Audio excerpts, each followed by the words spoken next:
Let's make some bone-in, skin-in chicken thighs. But first I would like to start off by saying that these were bone-in, but I used my chicken shears to actually cut the femur bone out of the chicken thighs. So to our chicken thighs, we're gonna add a little bit of olive oil, some sesame oil, a little bit of soy sauce. You want about 4 tablespoons. Some of the sauce that nobody can pronounce, brown sugar, some Spiceology salt, pepper, garlic blend, the juice of 1 lemon.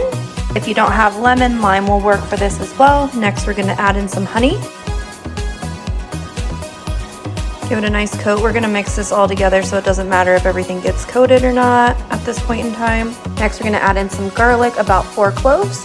Now that we've got everybody in there, you're gonna wanna make sure that you get everybody nice and coated in this mixture, and if you can, get it underneath that skin as well.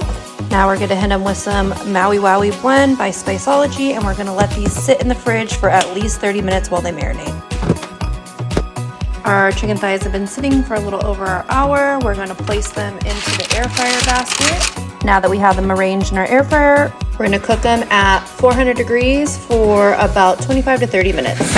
In 15 minutes, now it's time to flip these over and cook them another 10 to 15 minutes. And here's what your chicken thighs are gonna look like when they come out of the air fryer. Enjoy!